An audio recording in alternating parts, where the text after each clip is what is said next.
Welcome back to the Iron 31 podcast. I'm so thrilled as we are launching season 3 of the Iron 31 podcast.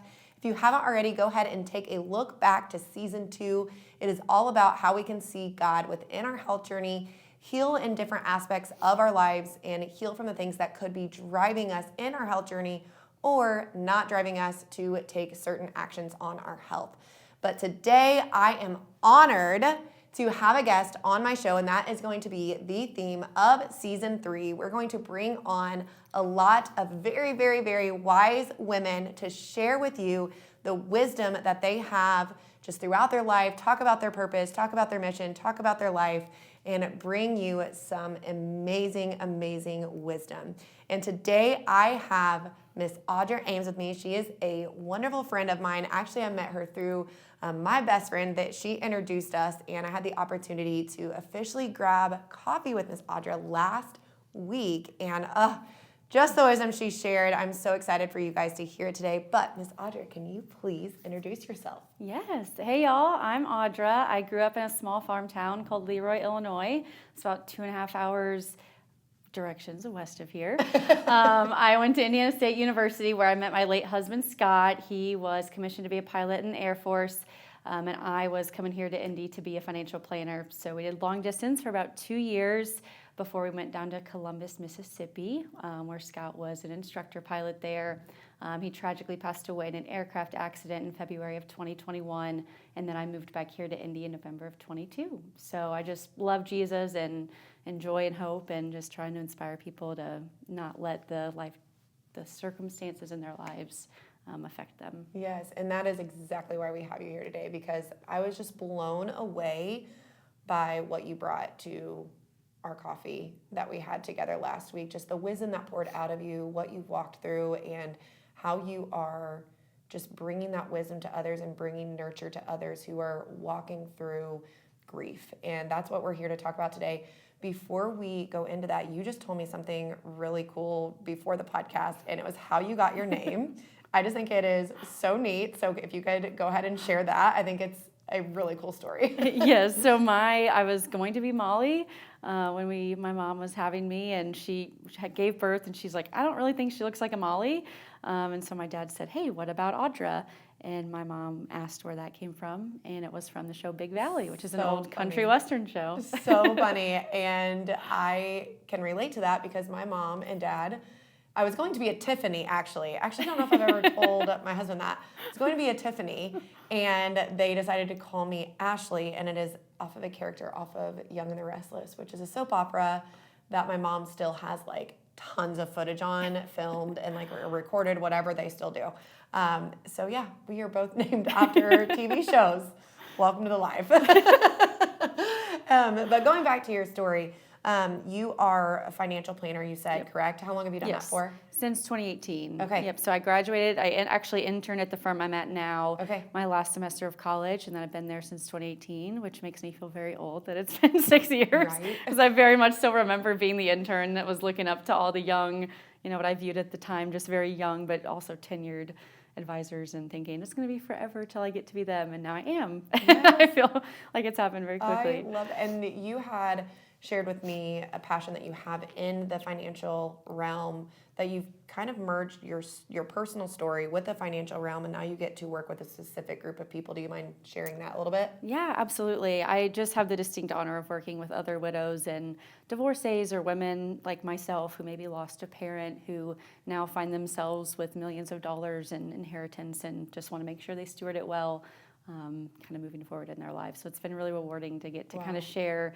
in grief and just be able to use empathy and just kind of my life story too, to help them feel seen and heard. Yeah, and gosh, you are just so good at that, of just making people feel seen and heard. And I would love for you to just take us through your story, your grieving story, your marriage story, just all of that, so our listeners can get to know you a little bit more. Yeah, absolutely. So I met Scot on February 24th, 2018. I was at a bar in Terre Haute called the Copper Bar. Oh my goodness. And Scot had been, I think it was a Joe Diffie, Mark Chestnut concert, which was at the Indiana Theater in Terre Haute. And to summarize who Scot was as a person, he'd quite literally been in the car with his friends and was driving by this concert venue, saw that it was these country singers. They bought $30 tickets and just like right there, then and there, and went to this concert.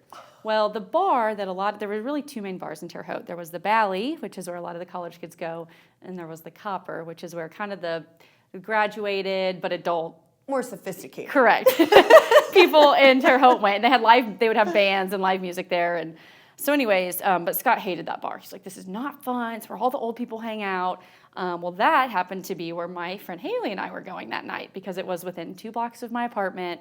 I never went out, so I was like, I just want to hang out somewhere. We don't have to walk very far. It's just a different vibe, just a little bit slower, calmer. Well, it was not calmer that night because there was a DJ and there was 2 stories. And needless to say, I'm upstairs with Haley. Scot comes up after the Mark Chestnut, Joe Diffie concert and walked up to me and told me I had a great smile, to which I completely brushed him off and told him he probably had told that to 8 other girls in the bar. Which he had not, but I was persistent that I was not going home with a guy. I was like, I'm not giving a guy my number. I'm not going home with a guy. Like, I already have my career in Indy. I know where I'm going. Like, had it all planned out. But Scot is very persistent, and so he continued to hammer me that evening. It was like, please give me your number. Like, please, I just want to take you out to dinner. So I ended up hanging out with him and his friends till 3 a.m. And and the rest, his persistence worked. Yes, and the rest was history. We very quickly, he had already commissioned to be in the Air Force. He hadn't technically commissioned, I guess, but he had his pilot slot. He knew where he was going to go. He knew he was going to Mississippi. Me, I already had my career in Indy. I'd already accepted my job. And so we very quickly kind of had those serious conversations of like, okay, are we going to do this or not? Because if we aren't going to give it our all, then it probably is not going to be meaningful for us to try to date after we'd only known each other for 2 months. And we made it work. So then after a year and a half in December 31st, on New Year's Eve of 2019 into 2020, he proposed in Gatlinburg. He was incredibly thoughtful. He had both of our parents there. I had no idea. So he proposes literally at midnight, and I turn around and our families are there getting to celebrate with us. Oh my goodness. It was super special. And Scot was not kind of like a big planning surprise type guy. So it was certainly a shock for him to have done something so sweet like that. But life just was kind of a fairy tale after that. It's like when you get engaged and you get married, everything just kind of seems perfect. And it was. We did a bit more long distance, about 6 months longer of long distance before. And it was actually during COVID. So I didn't see him for quite literally 6 months from January to June when we moved into our home in Mississippi. And again, like life couldn't get better. We were finally living together in our first home. He was flying. He was great. His students loved him. His colleagues loved him. He was flying all the time. And then tragedy happened, and I had prayed every single day that he would come home safe. And it didn't happen. And February 19th of 2021, I actually found out that he died from the news. A lot of people know that. A lot of people don't know that.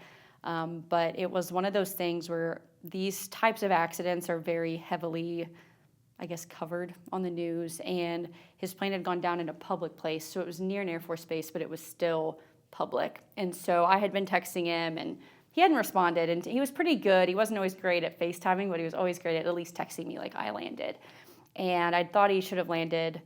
And, like you really do get, some people describe that feeling of like when you know something's wrong, something's wrong. And I'd looked at his location, and I thought that's a really weird location for him to be because, first of all, he was in Alabama, and I thought he was going to Florida. I had no idea they were stopping in Alabama. So I was a little confused, and I thought, oh, maybe they had an emergency and had an emergency landing or something, and his phone just hasn't, and they just took back off, and his phone hasn't refreshed. So I waited another hour, but I thought to myself, I just couldn't shake that feeling of, something's just not right. And right about the time that I checked his location again, it had actually live refreshed. And I just was like, this isn't okay. You shouldn't be there. And it was within 100 yards of the runway. And I thought that's just weird, And I had turned on the local news channel. I don't know why, but I turned it on. And there was a thing on the bottom that said a T-38 crash. And I was like, what is that? So I searched it, and it had described a crash, which was exactly where Scot's phone was. And in that moment, I was literally kind of what you would think people would do, right? Like I was praying, I was calling him, like I called him like 13 times and he just was not answering. And I was panicking, right? I was praying to God and I was like, this can't be him. Like, please, he has to be okay. Like he's just there helping his friends or something. Like this isn't happening. And then in the midst of me, it had been, I think in reality, like 30 minutes. To me, it felt like it was 5. And then my dog, Miles, started barking at the back door. And I kind of knew in my gut that it was probably them coming to tell me that he had died. And I didn't want to answer. Like I refused to kind of get up. And they knocked again. And I went and opened the door, and his commander was at my door in his dress blues, telling me that Scot had died. Wow. I can't imagine how you felt in that moment. Can you walk us through just what life looked like from that moment moving forward? Because upon receiving that news, I'm sure you didn't know how to process and respond and what to think or what to do. You want to grab onto immediate control when there's no control to be had. So can you walk us through from that moment moving forward, what did that look like for you? I try to explain it to people in the sense that it's like you wake up and you kind of know what your day is going to look like, right? You wake up and you say, oh, I'm going to go grab coffee here, and then I have this appointment at noon, and then I have this, and you expect these people around you to always be there, right? You think, I know I can call your husband. I know I can call him, and if I have a flat tire, he's going to be there, and I know that I can text him throughout my day and let him know how it's going. If I have a bad day, he's going to answer and he's going to help me. And it's just a very hopeless feeling, and it's a very helpless feeling, and it's hard to describe what it feels like when I say like my life shattered into a million pieces, because that's really what it felt like. Like I looked around at my house and I thought, how long can I live here? And it's just a lot of hopelessness because there's just nothing you can do. Yeah. I mean, there's truly nothing there's nothing I could do. Yeah. I couldn't bring him back. I couldn't call him. He couldn't answer me and tell me what happened. I had no idea what happened until October. He died in February. His accident report didn't come out till October. So for those, I don't know how many months that is off the top of my head, but like 6 or 7 months, right? Like you have no answers. You don't know why. You don't know how. You just know it happened. And that, I think finding those answers and having those answers made that a little bit easier, but it's just, there's just a weight that kind of falls on you, and I didn't eat, I wasn't sleeping, you just really helpless. Yeah, absolutely. And you mentioned like feeling helpless and hopeless, but in the moment you had mentioned praying to the Lord. Like, I don't know what you were praying in that moment, but can you walk us through like those different emotions of Jesus we know as the one to give us hope, but yet we feel hopeless in these moments. So how did you walk through that with your relationship with the Lord of you were praying these prayers and then brought to a situation that feels hopeless? Can you walk us through that? Because I feel like in moments of grief, there are so many moments we do feel hopeless, or maybe even angry at God, or feeling like we're being punished for something. Were those thoughts that all ran through your head? Absolutely. I was probably mad at God. I would say for probably a year after Scot died, truly. I really was, until I went to a Christian widows retreat. Like I said, I'd prayed every day that he would come home safe. And he told me, I'm going to do everything I can. And I knew he was a great pilot. And, I guess you think sometimes when you pray for something for so long that God's just going to continue to answer that prayer. And for that to not come true was really angry, right? Because I think to myself, I was giving and I was trying to be generous and kind, and it's like you kind of think sometimes in these situations, I think that you put your Christianity in kind of like well, if I do this, then this happens, and I was like, well, I think I'm a good person and I've done all the right things and I've prayed and then this still happened, and you can just become very like, kind of like you said, like, what did I do to cause this? Like, is there something that I'm not seeing in myself, or like a sin that I had, or something that like I wasn't good enough of a Christian that this could happen? And all of those thoughts made me really angry. And it's hard because you hear all the time like, oh, God's a good God, and he's good, and everything's a blessing, and everything's gonna work out fine. And then tragedy happens, and you have people saying to you, oh, well, everything happens for a reason, and he's in a better place, and God won't give you more than you can handle. And I so badly wanted to scream expletives and be like, no, he is giving me a lot more than I can handle, because this is way too much, and it should never have happened, and this is not good, and this is not okay. I was angry at him for a really long time, and I think that that's okay. He can handle it, and he knew that these things were going to happen in my life, and he was just there beside me, kind of willing and waiting for me to notice that he carried me through all those moments. Yeah, I was reading in scripture the other day in a verse, and I can't think of it off the top of my head, but what you just said reminded me of it. And it was a prayer in the Bible, and it very easily could have been taken out. And it was, again, I can't remember who it was. They were praying to the Lord of just how hopeless they felt, or how frustrated they were.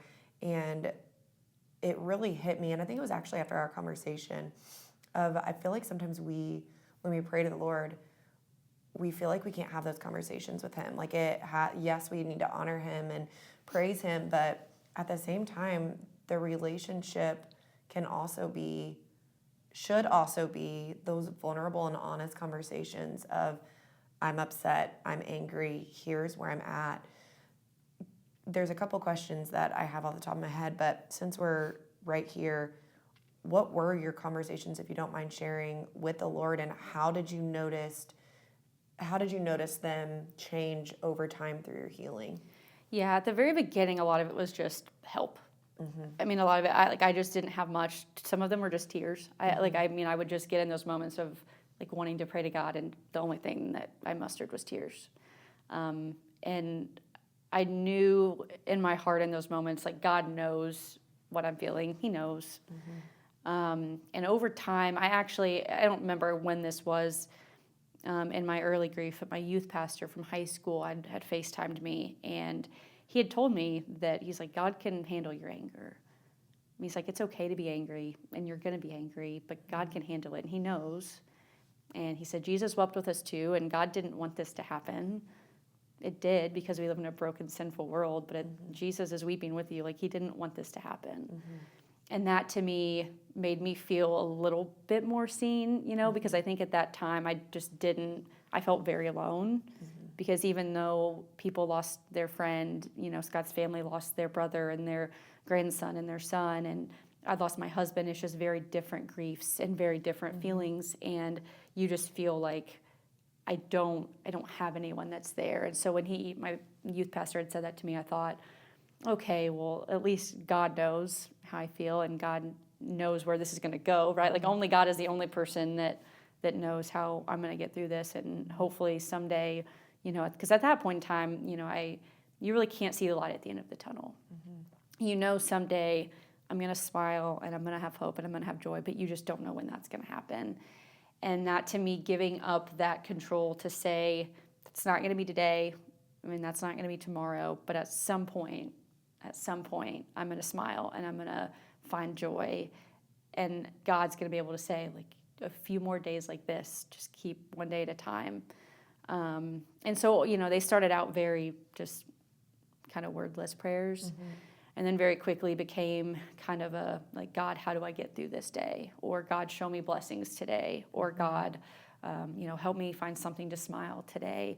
And a lot of that was candidly just based on the way Scott lived his life. And I was reading texts from him, and he would always be like, find 3 things to be grateful for today, or smile. And so I just was like, God, I know Scott would want me to do this, so help me do this.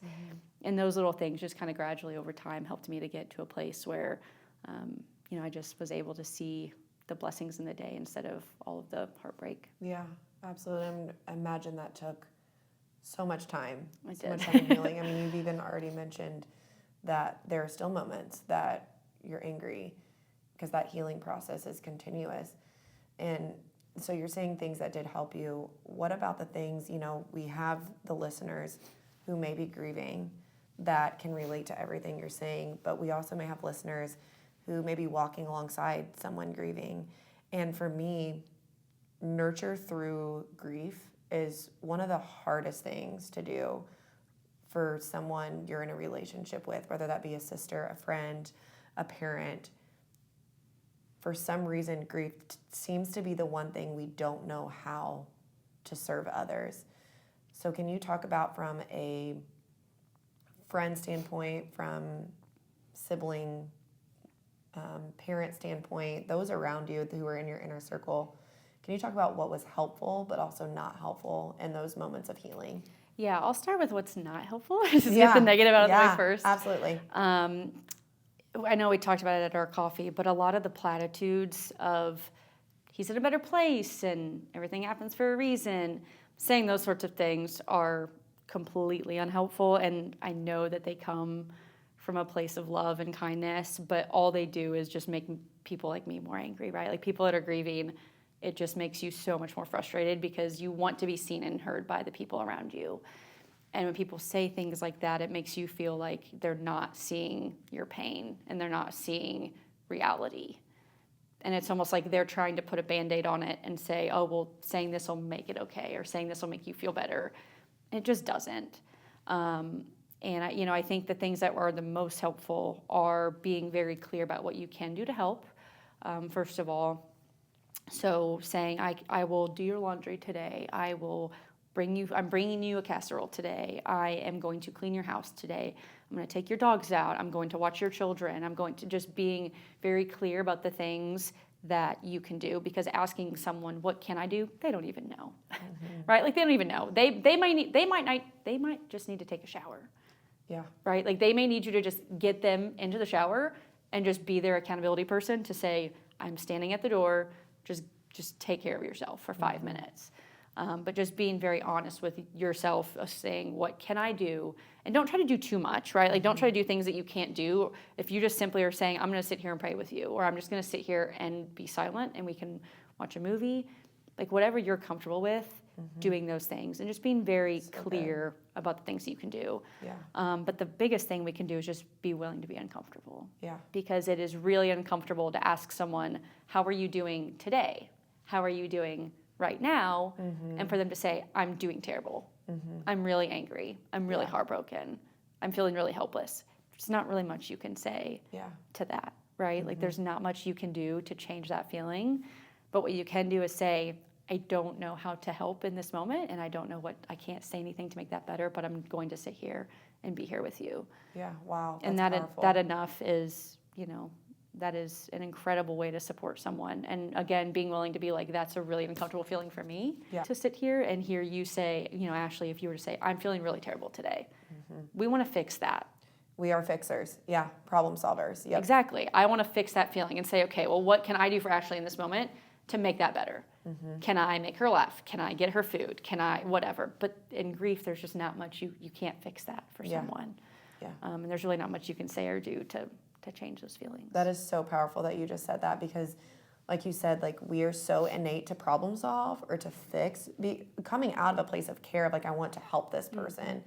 But the healing that they have to walk through, what you're saying is it's on their own time, and sometimes it's just a present body that they need, or being there and seeing how you're feeling, not trying to fix it. Because I feel like the easiest thing to say to someone grieving is, let me know. We've talked about this. Yep. Let me know if you need anything. But the past season that I walk through, people say that, but then I didn't ever find myself inclined to ask. And it was the people who just randomly sent me meals. It was the people who randomly bought me a coffee. It was the person who just sat by me when I was angry and wanted to cry, or when I was angry and probably said things that Christians don't say. We all do it. Yeah. But just listened, like there was no corrective tone. It was like absorption, even though they may not have understood what I was going through. It was an understanding of frustration, an understanding of an emotion that they may have not felt in a similar stance. But we all feel emotions, and when someone can relate to just feeling an emotion, that's all we need in that moment. And I feel like you said, like we put a lot of pressure on ourselves to fix or to do or to problem solve when someone is grieving, because we don't know how to respond. And unfortunately, we can respond in non-helpful ways.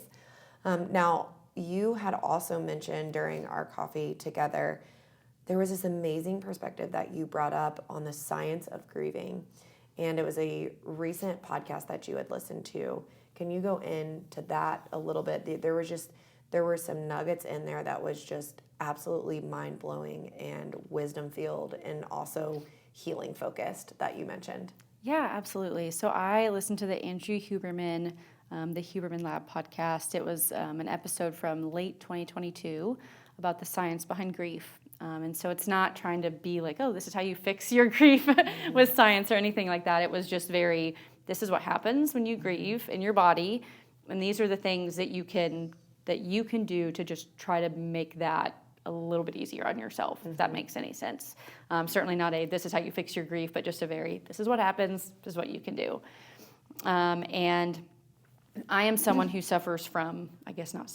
but is experiencing long-term grief. Mm-hmm. He referred to it a little bit differently as complicated grief in his podcast. And essentially what that is that sometimes people refer to it as, or I think there are different experiences of PTSD that can be incorporated into grief as well.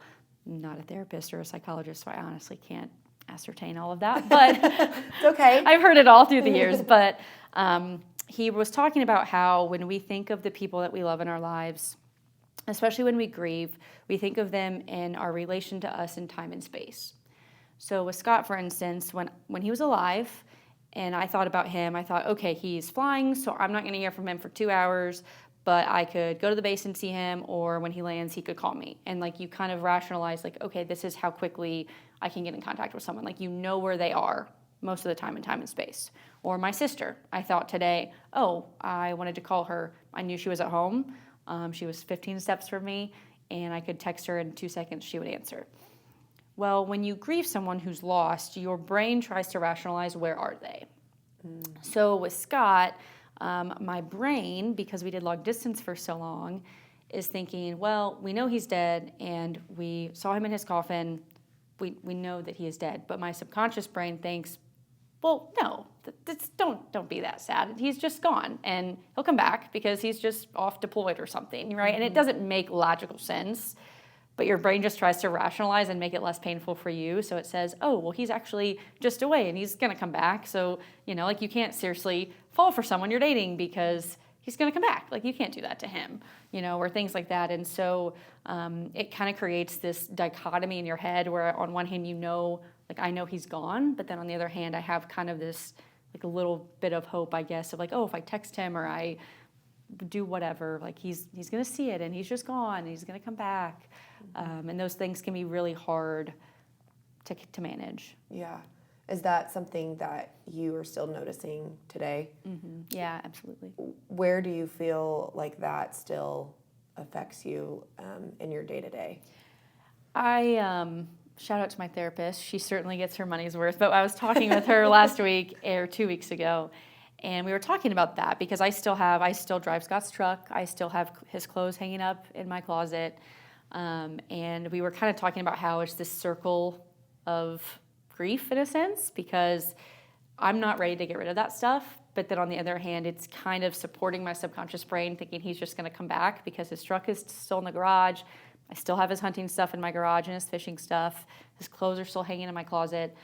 So that's one of those things where my brain is like, well, if his clothes are hanging up, he's going to come back. And so at some point, I'm gonna have to give that to his family or donate it or whatever we choose to do with all of his stuff. But it's kind of one of those things where it's at some point I'm going to have to break into that circle and be like, okay, I can't keep doing things that support my subconscious brain thinking he's coming back, right? At some point I'm going to have to, if I want to move forward from that, I'm going to have to take some bigger steps at some point. Yeah, wow. I imagine that's just, all of it is just a journey. That's something that I wouldn't have even thought about, of just the things and his belongings and that whole process in itself within the grieving stages. And Audra, how old are you? I'm 28 now. I was 24 when Scot passed away. Okay, so when we hear the term widow, that's not the age that people think of. So from our coffee, you had mentioned that you've been surrounded and flooded by community. What does community look like for you, and how did you seek after that after everything happened? So the average age of a widow in general is about 57 or 58. Okay. In the military, the average age of a surviving spouse is 25. Wow. So I was quite literally a statistic. Wow. I was not quite 25, but I was 2 months from it when Scott passed away. There are a lot of young widows in the military across every branch. Oh, my word. And when these sorts of accidents happen, Scott's mishap was on all the news channels. It was in Indianapolis, it was in Louisville, it was in all over Mississippi, and you have people from all over in the military community that see that. It happens. I don't know that I noticed it much before Scott died. Maybe I just was naive, or maybe I just didn't want to pay attention to those things, but certainly after he's died, I see a lot more of those. But we kind of have this group where after Scott died, within days, other young widows had reached out to me, and they'd messaged me, they'd added me on Facebook, and they said, hey, my husband also died in a T-38, or my husband also died in a U.S. Air Force accident 3 years ago in this plane, and I'm here if you need me. Wow. And it's a blessing to have those people. We always say that we hate that we know each other, or we hate why we know each other, Yeah. but we are blessed that we do know each other. Yeah. But it's just, I feel grateful that I have that community, but Yeah. I know that, women outside of the military, it can be very isolating to have a spouse pass away, and there really are not very many young widows, especially outside of the military. Yeah. It's very rare to happen. And so just, I feel grateful that I had that community that I had in other military widows to feel less alone, but really just trying to foster that for other people is really something I'd love to do. Yeah. And now correct me if I'm wrong, but I feel like isolation is definitely what one naturally wants during those times. So would you say that those communities help pull you out of that? Yes and no. I think when every one of us has our own grief story. Yeah. Even another woman whose husband died in a T-38 plane accident is not going to have the same story that I have. Yeah. It could be a very similar accident, but her grief and her journey and her story is still hers alone. Mm-hmm. And so even mine, there are moments where you just think, no one else has gone through what I'm going through. Mm-hmm. Because it's true, right? No one has gone through exactly what you're going through. You are kind of alone in that part of your grief.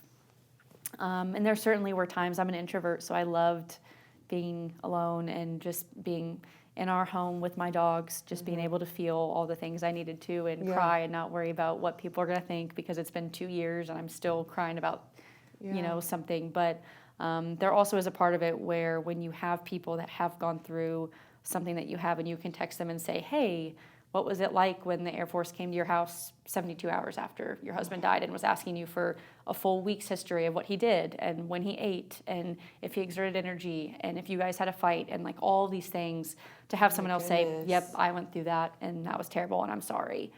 Just to have someone that has gone through those things to say, I've done it, just certainly makes you feel like in those moments that you do feel alone, okay, I'm not the only person in the world, and if they are still standing and they're smiling, I can get through this too. Yeah.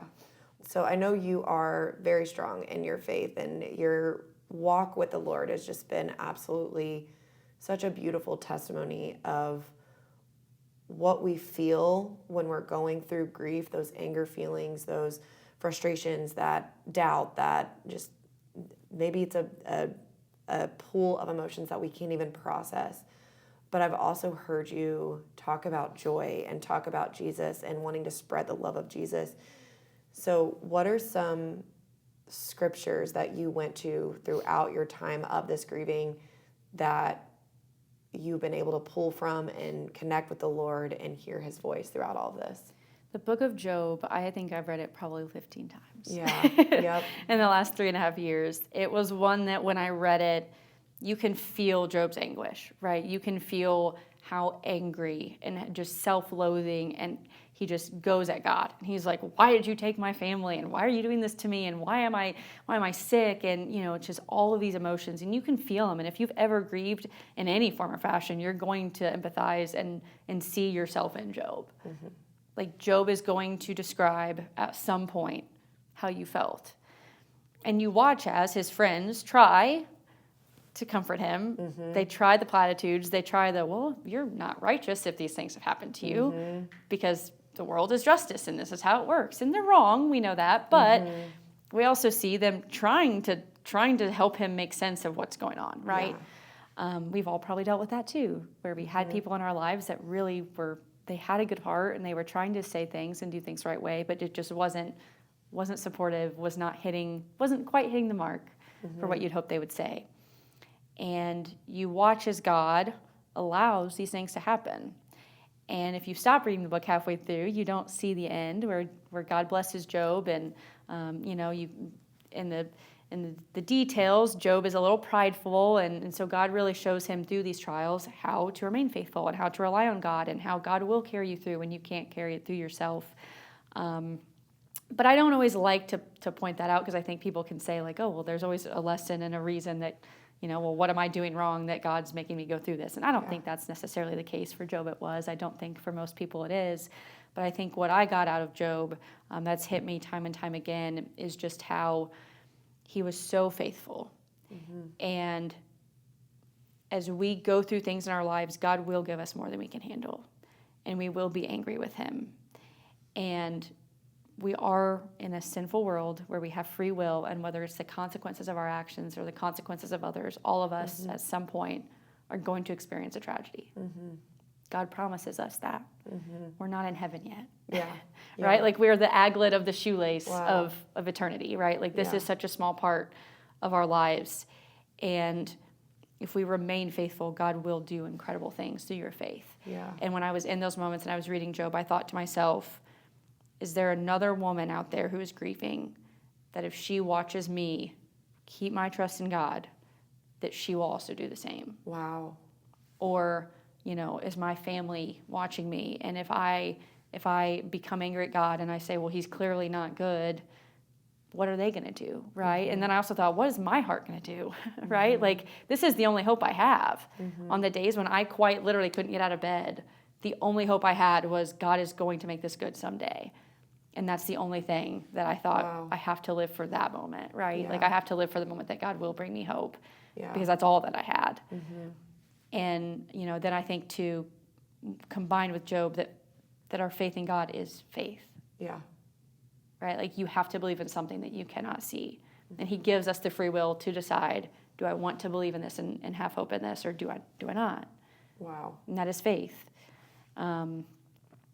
So, at the end of the day, Job is blessed, and he realizes that we live in a world where things are going to happen, but as long as you keep your faith in God, he will make it good for you. Wow. But that doesn't mean that I'm going to understand why Scot died, right? I don't think I ever will.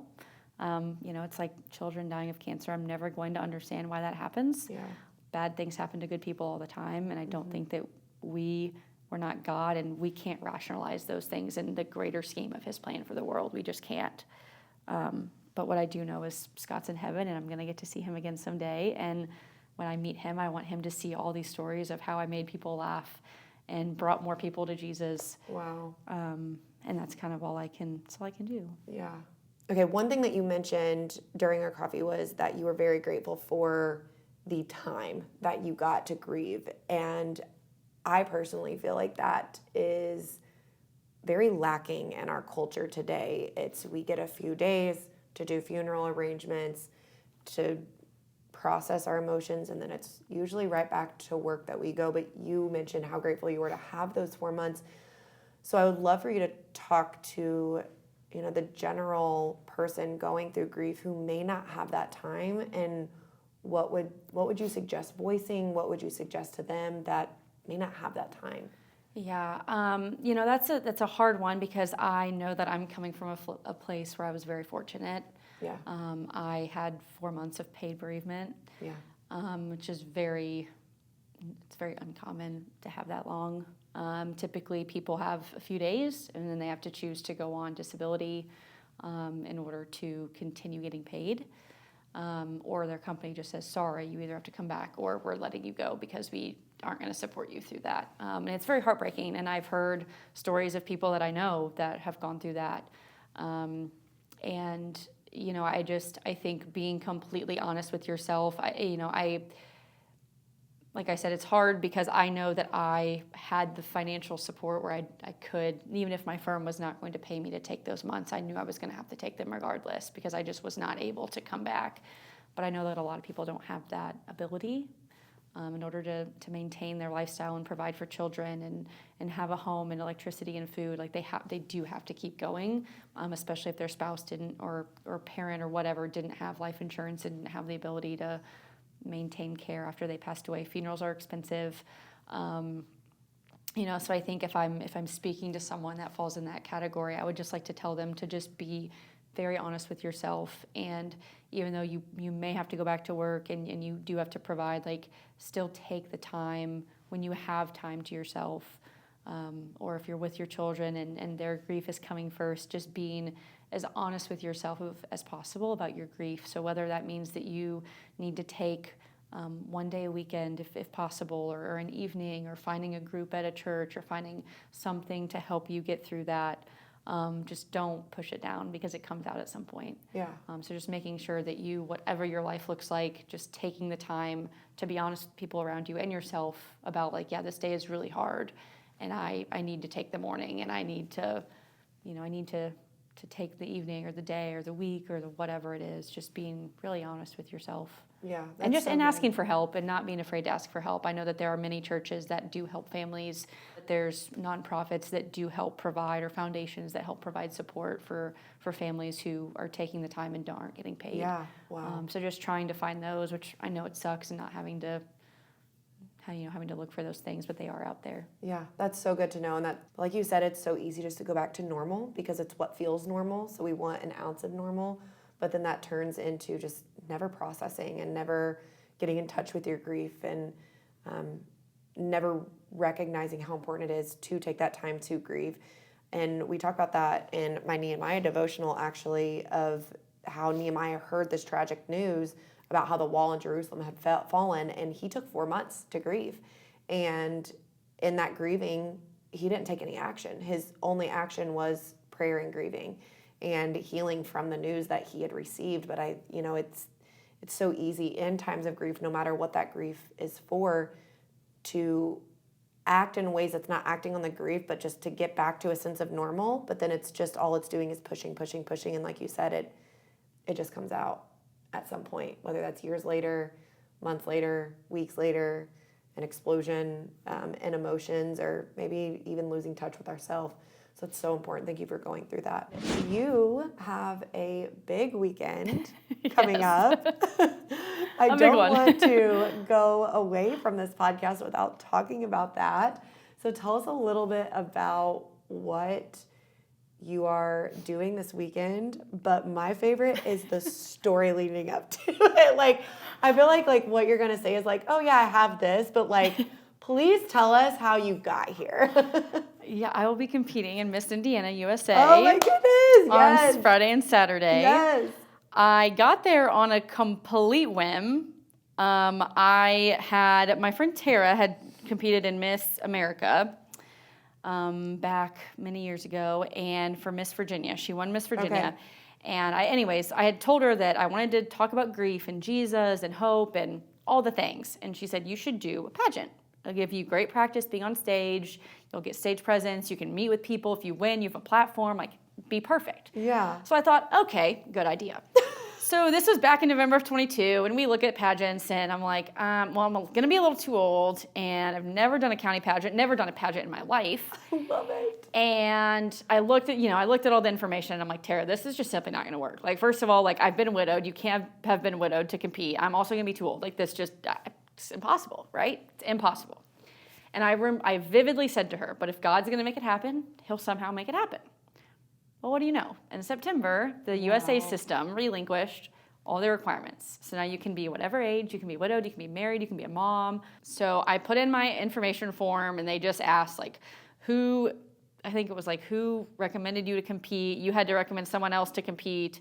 What your story was, like what your platform, why did you want to compete in the pageant? And a month later, I got an email that said, hey, you've been selected. And I literally laughed, and I sent a picture to my friend Tara, and I said, well, what do I do now? What's next? Because I didn't expect to win or be selected, and I have no idea what to do.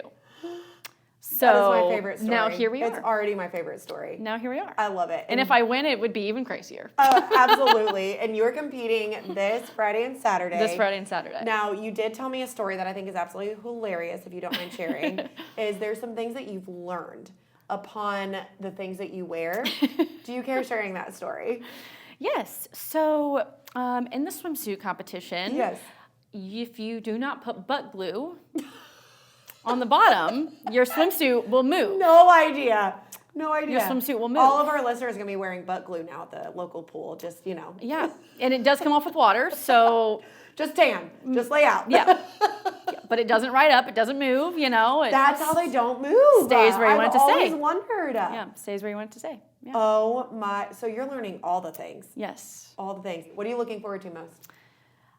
Honestly, just telling more people about Scot. Yeah. Really. I mean, it's just an awesome way that I can, I actually submitted so you can submit a personality page. So for the judges for the interview, you submit like a personal resume. So you put on there all the things that you care about. So where do you volunteer? What do you do?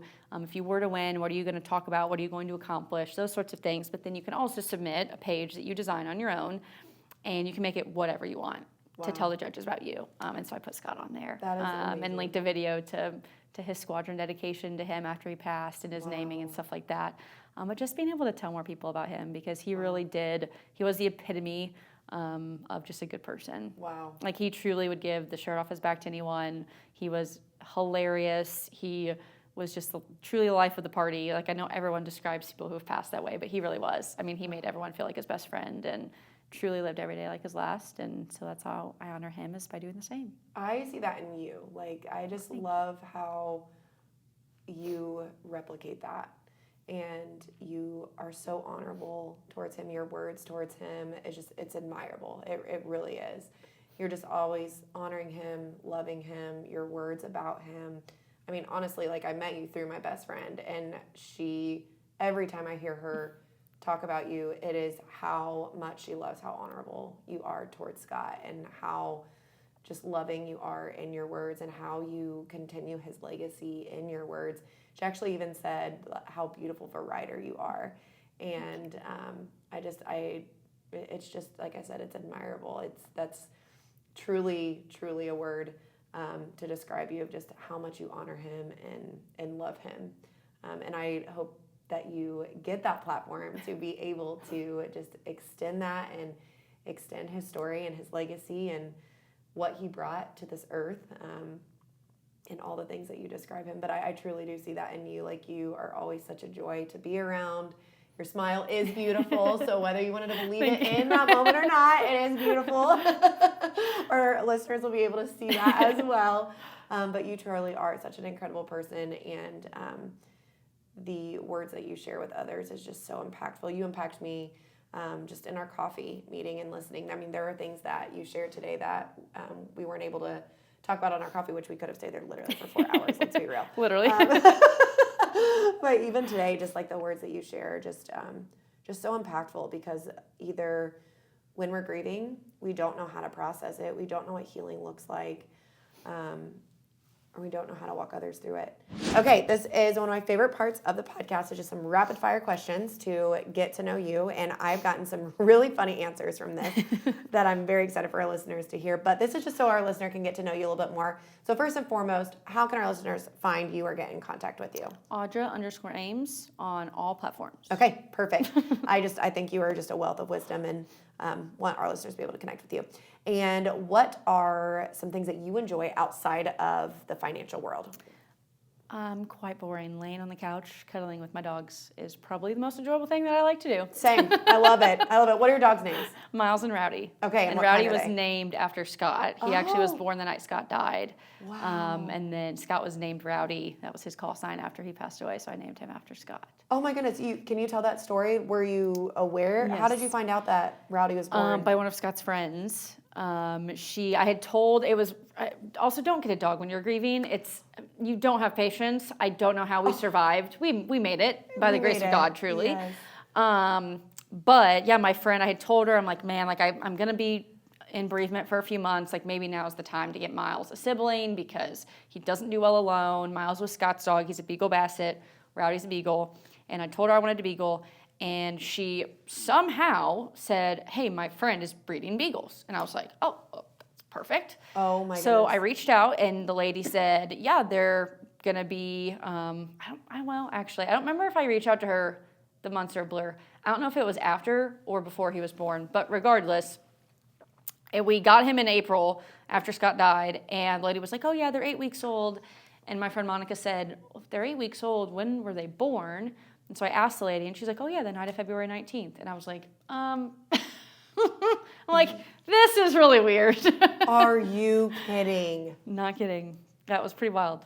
Oh my So it felt goodness. like a divine sign. Wow. That we had to get the dog. So you named him Rowdy, and Yes. And that was So that was Scot's call sign. So Okay. he was not in his squadron long enough when he died to have received his call sign yet. Typically it's a year. Okay. He was only there for about 8 months.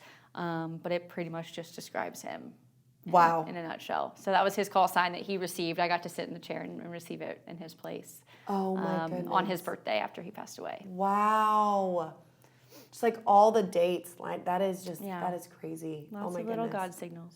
Oh, well, I bet you do love cuddling Yes. them. Yes, well, I can relate to that. That is one of our favorite things to do as well. And what books are you reading right now? I am reading one called The 100 Years of Lenny and Margot. Oh. It's about this young girl who is 17, who is terminally ill in the hospital, who meets another terminally ill woman who's 83 years old. Wow. And so they're 100 years together. And so it's interesting. I haven't got too far into it just yet. Oh but my goodness. I think it's about their journeys and finding joy kind of amidst what they know to be their future. Oh my goodness. And is that the type of book that you like to read, is like more storyline? Yeah. Versus, okay. Or like historical fiction. I like Okay. Kristen Hanna books. I love her books as well. Any books that you recommend to our readers? And that can be anything. Lemons on Friday by Maddie Jackson. She is Alan Jackson's daughter. She's actually now remarried, but she was widowed as well. But it's a Christian-based book just on her journey through grief and just like the real emotions of being angry. And she writes really well about just having faith and joy and hope and all the things through her grief journey as well. And we'll link that book as well in the show notes so that our listeners have a chance to look at it. Is there anything else you want to share with our listeners that maybe we didn't cover, or anything about you, really? No, I think just giving yourself grace in whatever it is that you're walking through, and asking for help, and just not giving up hope that someday you'll smile again, because I certainly could never see in the darkest moments that I'd be where I am now. It seemed like an impossible task or feat to get there, and I'm here because I just had hope that someday I would, and God got me there. So just keeping that faith. Yeah. I excuse me. You've talked about that glimmer of light and how sometimes it seems like it's impossible to see, but keeping it in front of you that someday you will smile again. And with your beautiful, beautiful smile, as Scot says. Thank you so much. Yes, you're welcome. Well, thank you so much for your time today, Audra. Again, our listeners are just going to gain so much from your wisdom today and just your walk. So I'm so grateful for your vulnerability and willingness to share. And good luck this weekend. I will be rooting for you. I am hosting a baby shower this weekend, so I cannot make it. I was so sad that the dates aligned. But good luck this weekend. I will be watching like a hawk, and we just encourage you to keep sharing your story, because it is just so wisdom-filled, and we're just so grateful for you. Thank you so much. I appreciate it. Thank you. Thank you so much for joining us at the table today, sister. If you benefited from today's podcast, the greatest way to give back is by simply sharing with others. The Bible says to be fruitful and multiply, and we believe that we can multiply God's word simply by speaking it. To help us multiply the impact of this podcast, we please ask you to subscribe, share, post, or rate this podcast below to help awaken our world to His word. If you share to your stories, tag at Iron31 Podcast and post your most impactful takeaway from today. We want to connect with you. Lastly, don't forget to head on over to iron31.com to see what all we offer, such as our newest course, Unshackled, our free Nehemiah devotional, our guides and resources for women, and our free community to experience exclusive content. Thank you for listening, sister, and have the best day ever.